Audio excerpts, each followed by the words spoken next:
pessoal, tudo bem? Bom,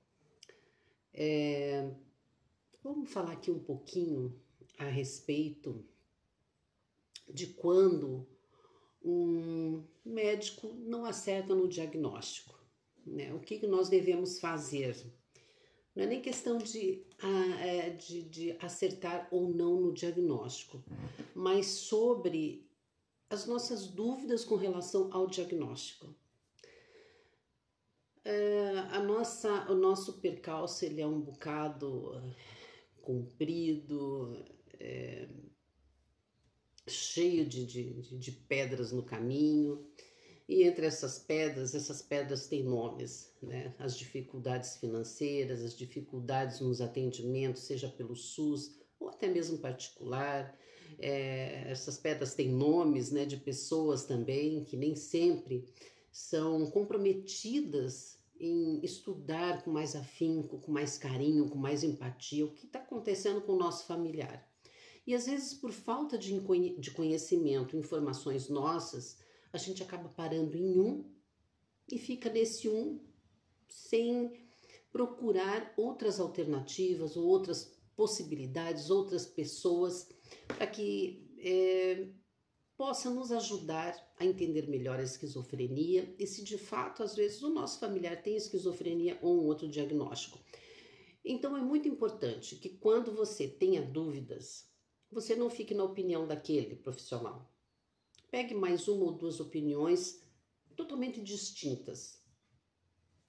Se esforce para pagar um particular, leve num outro que for do SUS, no do CAPES, enfim, procure formas, né, de poder lhe trazer um pouco mais de clareza nessas informações, né? Nós sabemos que muitos são os diagnósticos errados em diversas doenças. Isso aí a gente não se firma apenas na saúde mental, né? Existem casos aí absurdos até que a gente vê na televisão sobre diagnósticos errados. Inclusive, às vezes você entrar no hospital para fazer uma cirurgia de uma coisa e opera um outro.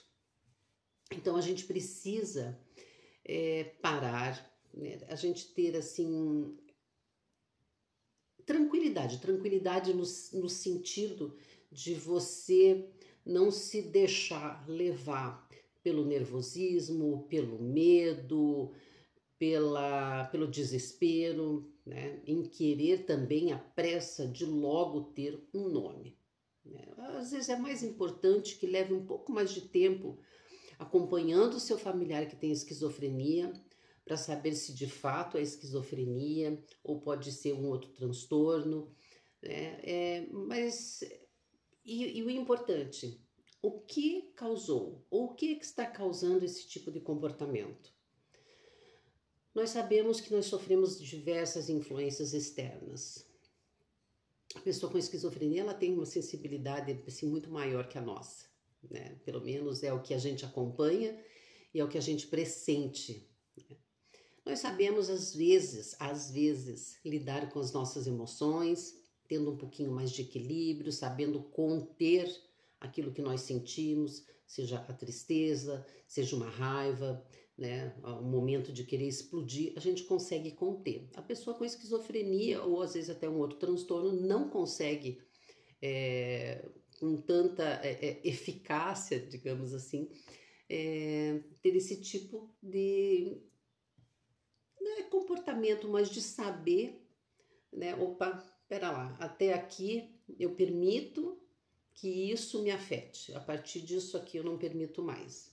Nós, que não temos um diagnóstico, já temos às vezes essas dificuldades, imagine com eles.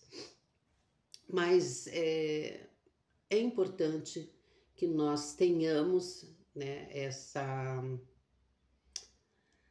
clareza, né? Poxa, não gostei desse médico.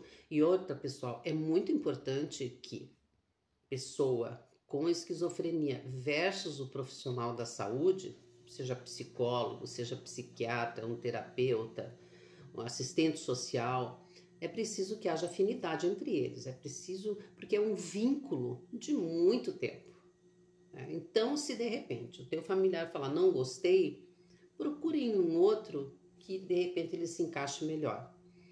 E a gente tira pela gente também. De repente você vai num profissional e você não gosta, você parece que a coisa não flui, o tratamento não flui, daí você já começa a achar que realmente aquele medicamento que te passaram não está dando certo, aquela recomendação que te passaram não tem nada a ver com o que você está sentindo. A gente começa a colocar as pedras também no nosso caminho, né? E a gente precisa ir separando essas pedras. E com eles não é diferente. Então, a gente precisa aproveitar esses momentos, ter uma conversa. Eu sei que isso não é fácil, porque nem sempre eles nos dão essa brecha, ou às vezes eles não conseguem ter essa abertura conosco, por mais que você tente, nem sempre eles conseguem ter essa abertura de falar o que eles sentem, o que eles pensam, né, o que eles têm vontade, e acabam também culpando o seu cuidador, geralmente direto, os seus familiares, por toda aquela situação que ele se encontra. Não é diferente na minha casa, não é diferente na casa do José, da Joana, do João e da Maria, né? Cada um tem também a sua personalidade e a gente precisa ver muito também como que é esse ambiente familiar. Existem famílias tóxicas que nem sempre colaboram para um tratamento que tenha um resultado mais positivo. Então a gente não pode culpar em todo a pessoa com esquizofrenia, porque não aceita tratar, porque não aceita isso, não faz aquilo. Às vezes a família não colabora, o ambiente que ela vive não colabora. E não adianta dentro de uma casa com 5 pessoas, né, 3 colaborarem e um não. Vamos contar que o outro é a pessoa que tenha o transtorno, certo? E não é fácil. Não é fácil porque cada um tem os seus problemas, cada um tem as suas aflições, as suas dores, as suas ansiedades, né? E a gente quer viver todo mundo num clima de paz, mas nem sempre todo mundo procura viver nesse clima de paz.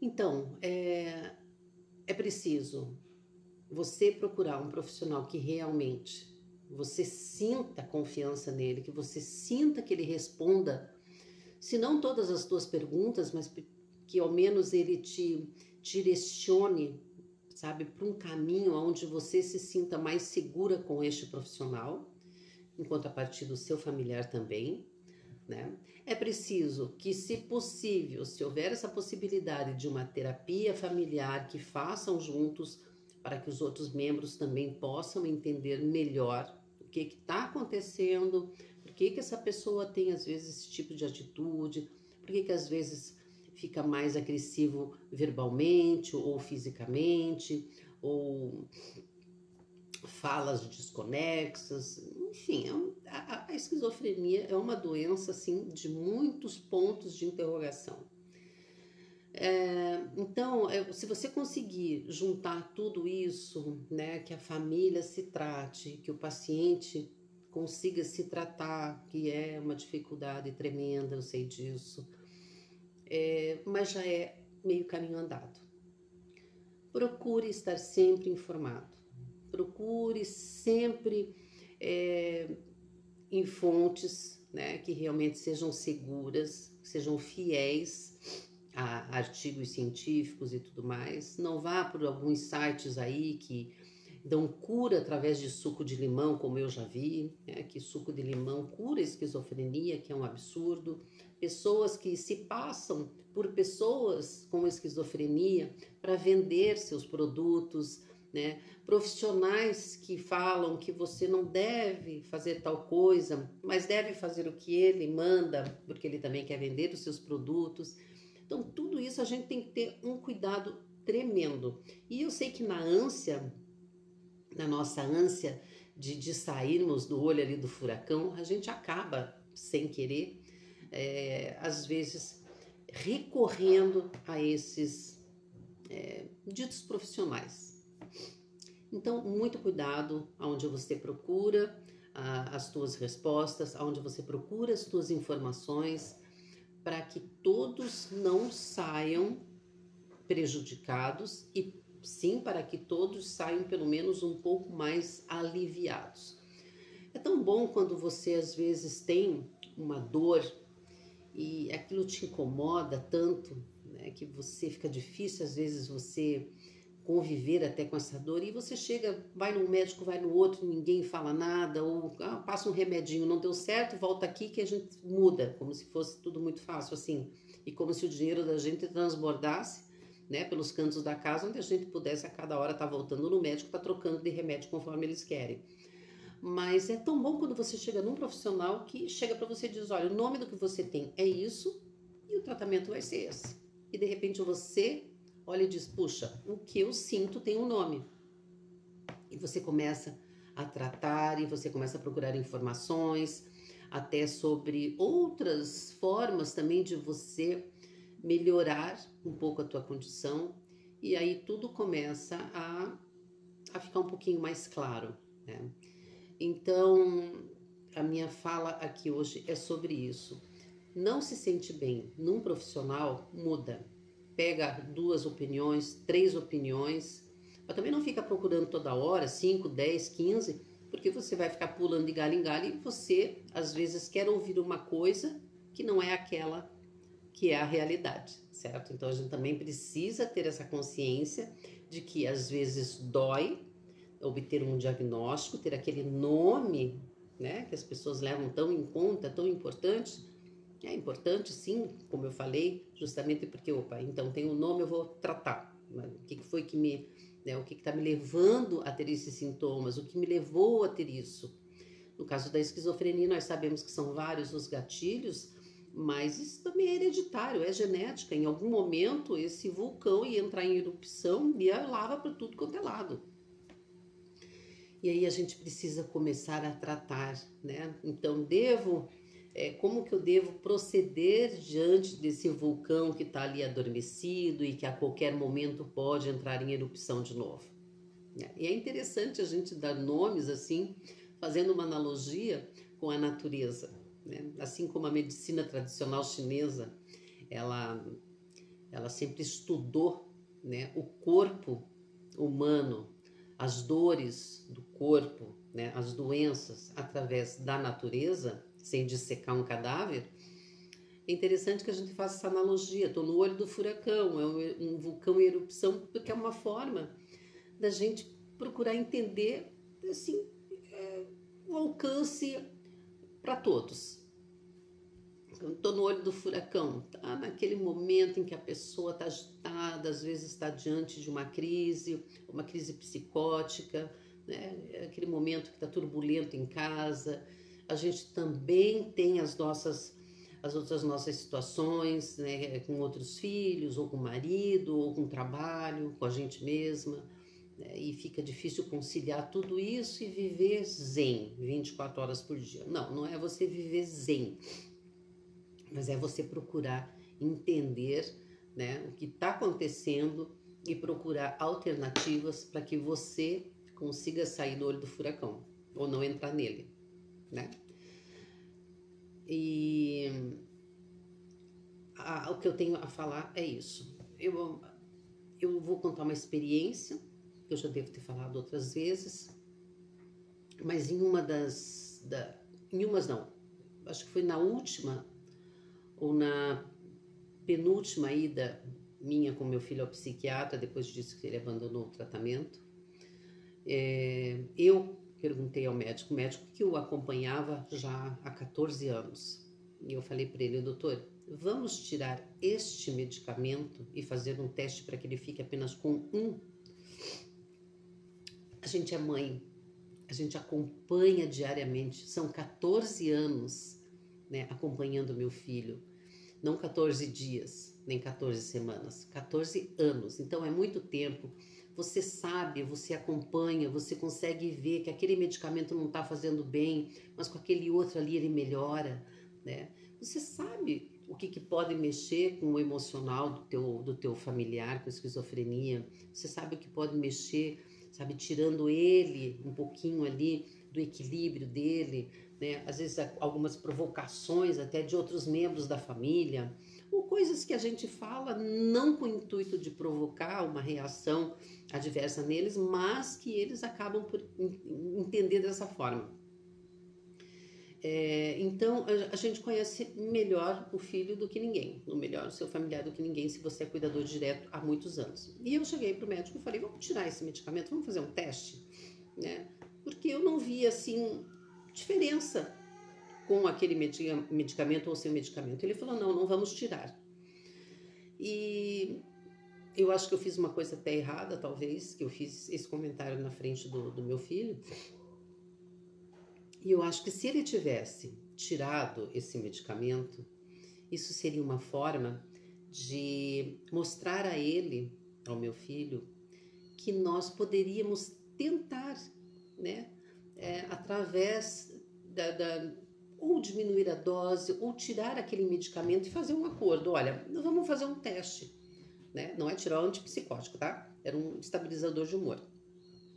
Vamos tirar então, né? E vamos fazer um teste. Se de repente a coisa começar a mudar, você oscilar, voltamos para ele. Tudo bem? Tudo bem, o paciente se sente bem, poxa, é um medicamento a menos. É um efeito colateral a menos, né? Mas não, ele não quis isso e eu achei que não foi uma boa estratégia dele, né? Onde ele poderia barganhar com o paciente, né? No caso, meu filho. E vejam, hoje eu uso de estratégias, né? E ele tá sem esse medicamento e tá indo bem. Ou seja, se tivesse tirado na época, pode ser, né, que ele não procurasse em outros lugares ouvir aquilo que ele mais queria. Você não precisa tomar medicamento nenhum, que você está bem e Deus cura. Não vamos entrar nesse mérito, né, de religião, mas entrar no mérito de que é muito importante dialogarmos e a importância desse vínculo que nós teremos por longos anos com esses profissionais da saúde. Vejam, meu filho parou com o tratamento em fevereiro. Estamos em agosto. O médico que o acompanhou por 14 anos, né, já era um vínculo ali muito forte. Ele nunca me passou uma mensagem para saber como estava meu filho. Vai falar, mas médico não tem que lembrar. Tem que lembrar, sabe? Tem que lembrar porque é um paciente de longa data. 14 anos é uma relação já forte, né? E essa falta de demonstração de preocupação, de cuidado, de carinho e de empatia, por não assim dizer, né?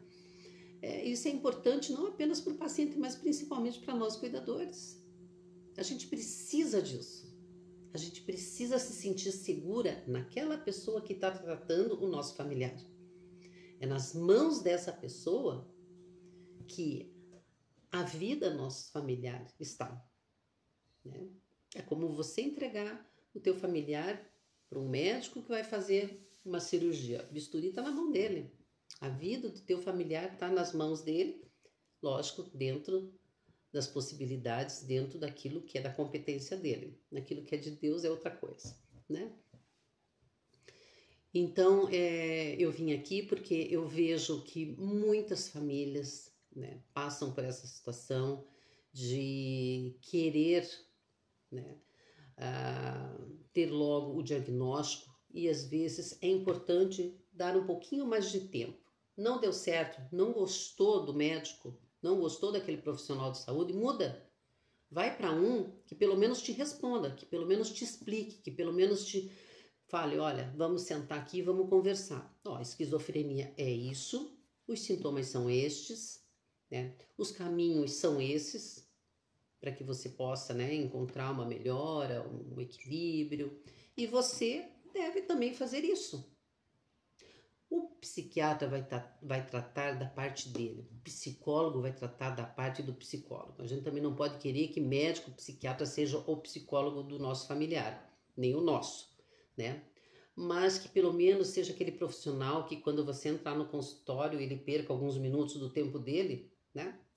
E sente, converse e tente explanar o máximo possível, né, a respeito do que acontece naquele momento.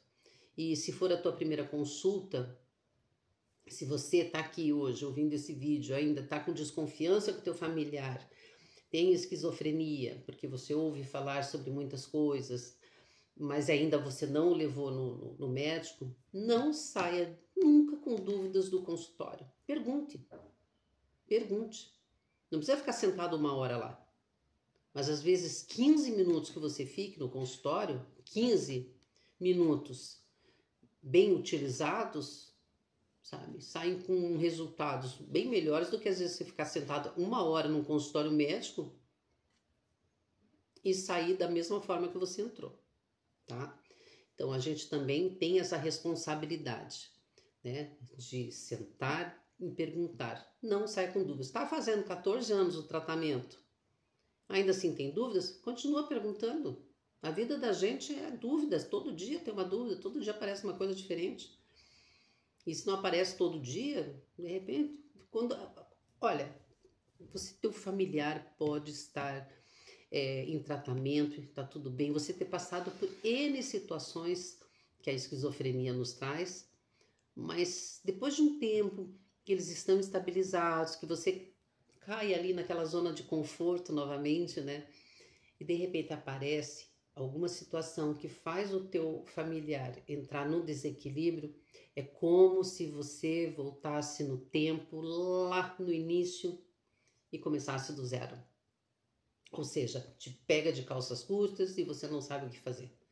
É fácil dar conselhos, difícil é quando a gente está diante da situação, vivenciando aquela situação, né? Então, críticas, né, a gente faz, críticas são bem-vindas, mas a gente também tem que saber lidar com diversas situações, né? E eu não posso criticar uma família que de repente não teve a mesma atitude que eu possa ter, ou até não ter, né? Mas era isso. O que eu queria falar era: não saia com dúvidas, não gostou do profissional, troca, procure se informar ao máximo a respeito da doença, né?